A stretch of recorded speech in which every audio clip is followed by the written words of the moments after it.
All right, Jim. Let's read chapter 8 of our book. So from last time, we had all that stuff in chapter 7, just a lot of important character stuff with the hospital and what's going to happen with Johnny, and then Ponyboy talking with Randy and everything. So, chapter 8 says, "The nurses wouldn't let us see Johnny. He was in critical condition. No visitors. But Two-Bit wouldn't take no for an answer. That was his buddy in there, and he aimed to see him. We both begged and pleaded, but we were getting nowhere until the doctor found out what was going on. 'Let them go in,' he said to the nurse. 'He's been asking for them. It can't hurt now.' Two-Bit didn't notice the expression in his voice. It's true, I thought numbly, he is dying. We went in practically on tiptoe because the quietness of the hospital scared us. Johnny was lying still with his eyes closed, but when Two-Bit said, 'Hey, Johnny kid,' he opened them and looked at us, trying to grin. 'Hey, y'all.' The nurse, who was pulling the shades open, smiled and said, 'So he can talk after all.' Two-Bit looked around. 'They treating you okay, kid?' 'Don't,' Johnny gasped. 'Don't let me put enough grease on my hair.' 'Don't talk,' Two-Bit said, pulling up a chair. 'Just listen. We'll bring you some hair grease next time. We're having a big rumble tonight.' Johnny's huge black eyes widened a little, but he didn't say anything. 'It's too bad you and Dally can't be in it.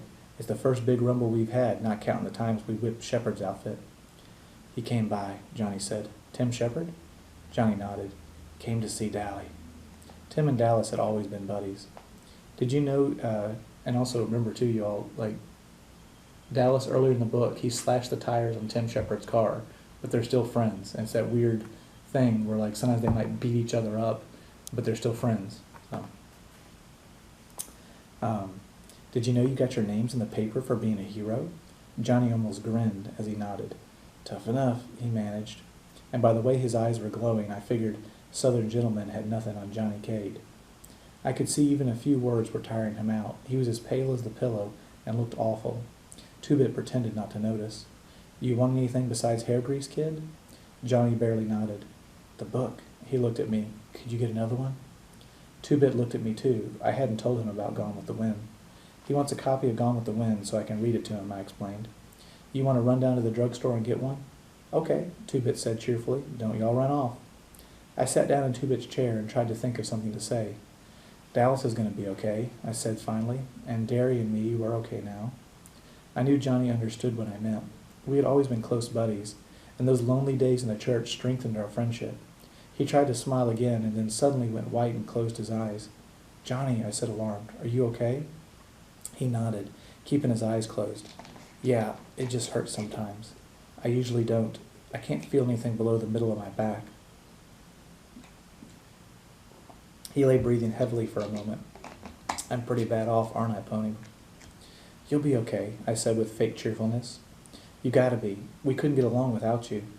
The truth of the last statement hit me. We couldn't get along without him. We needed Johnny as much as he needed the gang, and for the same reason. 'I won't be able to walk again,' Johnny started, then faltered. 'Not even on crutches. Busted my back.' 'You'll be okay,' I repeated firmly. 'Don't start crying,' I commanded myself. 'Don't start crying, you'll scare Johnny.' 'You want to know something, Pony Boy? I'm scared stiff. I used to talk about killing myself.' He drew in a quivering breath. 'I don't want to die now. It ain't long enough. 16 years ain't long enough. I wouldn't mind it so much if there wasn't so much stuff I ain't done yet, and so many things I ain't seen. It's not fair. You know that? That time we were in Windricksville was the only time I've been away from our neighborhood.' 'You ain't gonna die,' I said, trying to hold my voice down. 'And don't get juiced up because the doc won't let us see you anymore if you do. 16 years on the streets and you learn a lot. But all the wrong things, not the things you want to learn. 16 years on the street and you see a lot, but all the wrong sights, not the sights you want to see.' Johnny closed his eyes and rested quietly for a minute.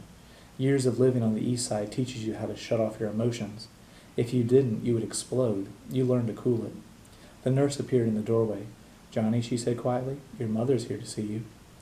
Johnny opened his eyes. At first they were wide with surprise, then they darkened. 'I don't want to see her,' he said firmly. 'She's your mother.' I said I don't want to see her. His voice was rising.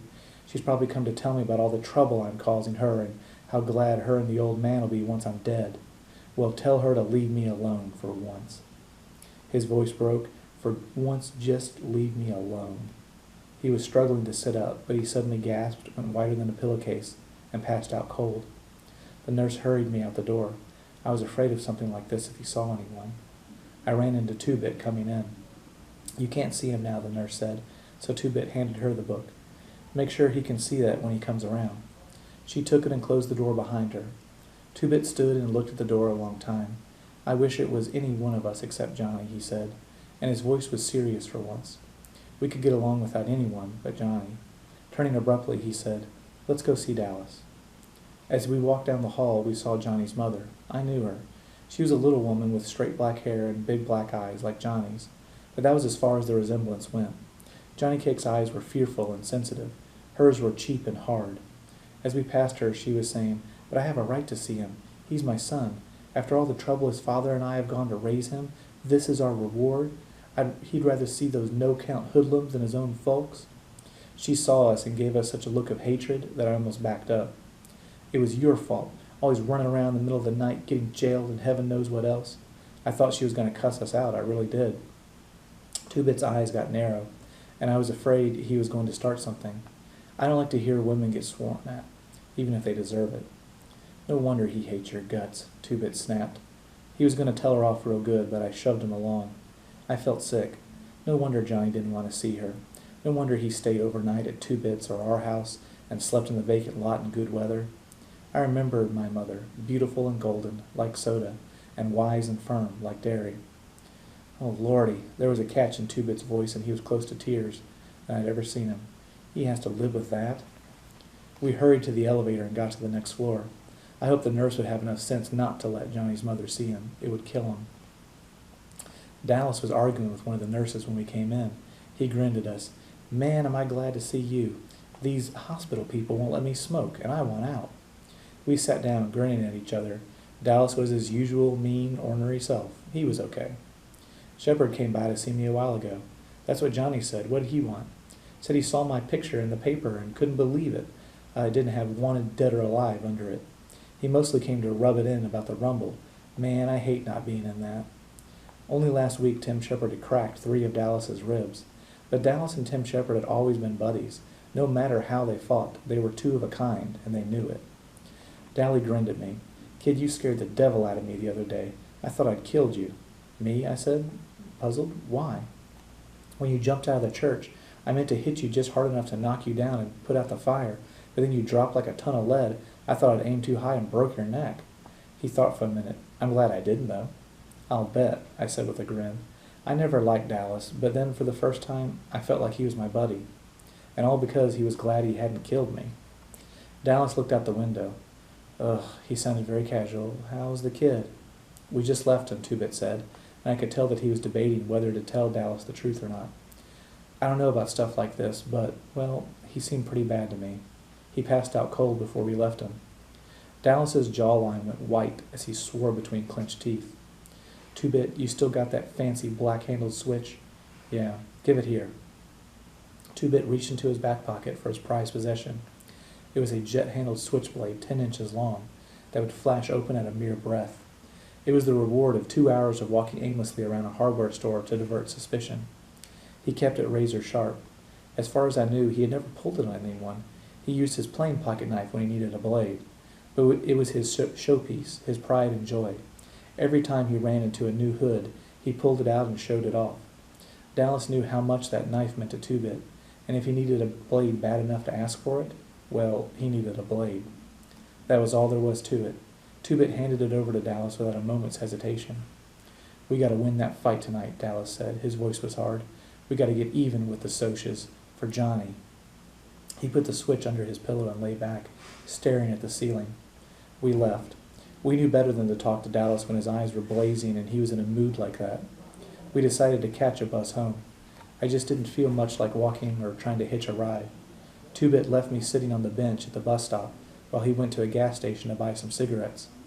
I was kind of sick to my stomach and sort of groggy. I was nearly asleep when I felt someone's hand on my forehead. I almost jumped out of my skin. Two-Bit was looking down at me worriedly. You feel okay? You're awful hot.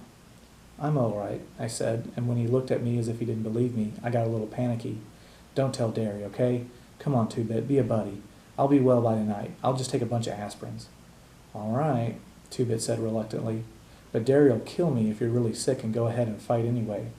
I'm okay, I said, getting a little angry, and if you keep your mouth shut, Derry won't know a thing. You know something?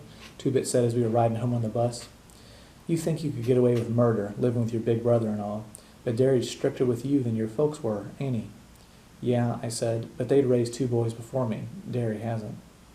You know, the only thing that keeps Derry from being a Soc is us. I know, I said. I had known it for a long time.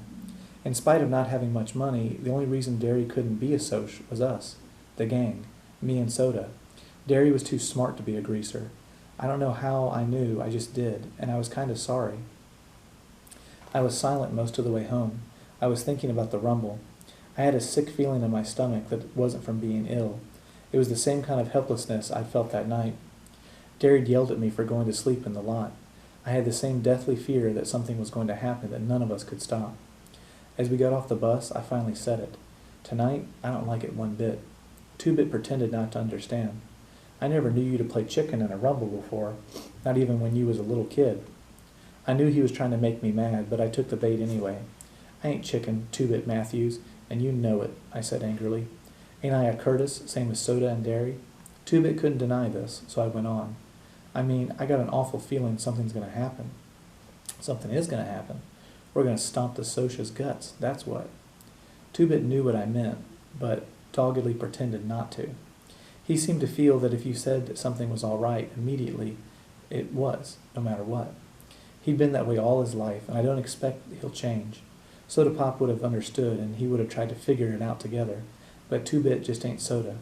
Not by a long shot. Cherry Valance was sitting in her Corvette by the vacant lot when we came in. Her long hair was pinned up, and in the daylight she was even better looking. That Stingray was one tough car, a bright red one. It was cool. Hi, Ponyboy, she said. Hi, Two-Bit. Two-Bit stopped. Apparently Cherry had shown up there before during the week Johnny and I had spent in Windricksville. What's up with the big times? She tightened the strings on her ski jacket. They play your way. No weapons, fair deal, your rules. You sure? She nodded. Randy told me. He knows for sure. Two-Bit turned and started home. Thanks, Cherry. Ponyboy, stay a minute, Cherry said. I stopped and went back to the car. Randy's not going to show up at the rumble. Yeah, I said, I know. He's not scared. He's just sick of fighting. Bob, she swallowed and went on quietly. He was his best buddy since grade school. I thought of Soda and Steve. What if one of them saw the other killed? Would that make them stop fighting? No, I thought, maybe it would make Soda stop, but not Steve. He'd go on hating and fighting. Maybe that was what Bob would have done if it had been Randy instead of him. How's Johnny? Not so good, I said. Will you go up and see him? She shook her head. No, I couldn't. Why not? I demanded. It was the least she could do. It was her boyfriend that had caused it all, and then I stopped. Her boyfriend. I couldn't, she said in a quiet, desperate voice. He killed Bob. Oh, maybe Bob asked for it. I know he did. But I couldn't ever look at the person who killed him. You only knew his bad side. He could be sweet sometimes and friendly, but when he got drunk, it was that part of him that beat up Johnny. I knew it was Bob when you told me the story. He was so proud of his rings. Why do people sell liquor to boys? Why, I know there's a law against it, but kids get it anyway. I can't go see Johnny. I know I'm too young to be in love and all that, but Bob was something special.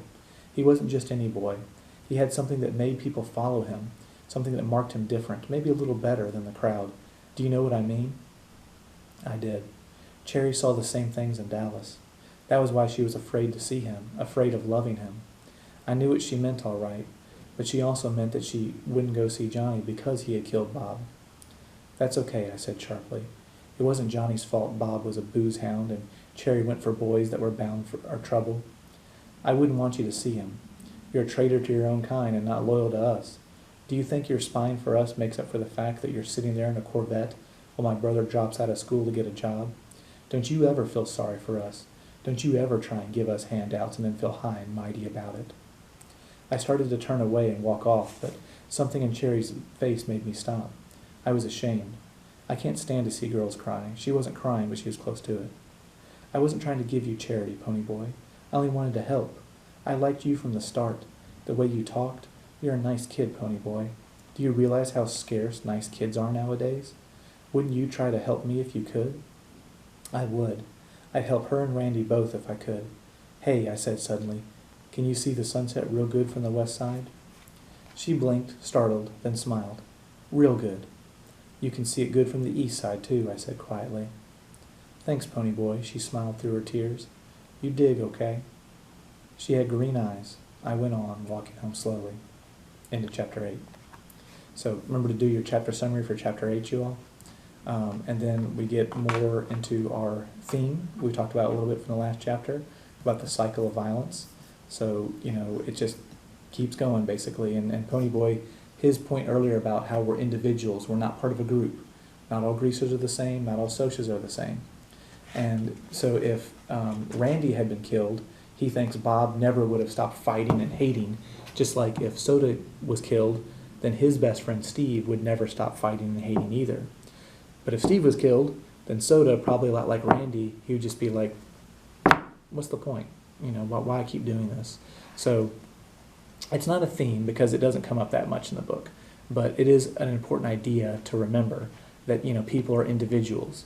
Just because, you belong in a group some ways doesn't mean you're the exact same as that whole group. And you have to do what the group does, or you have to do what is expected of you.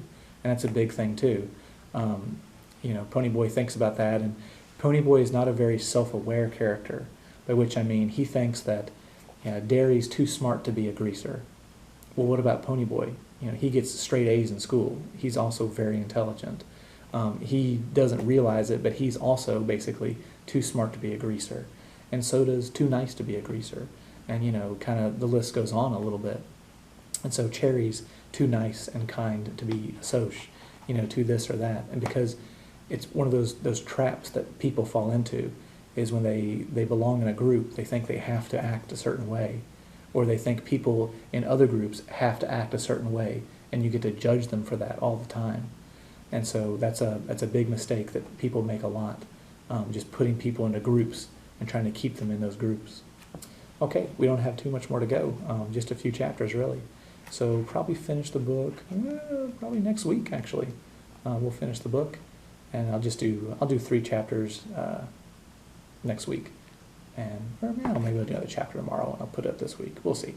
But we will finish the book next week.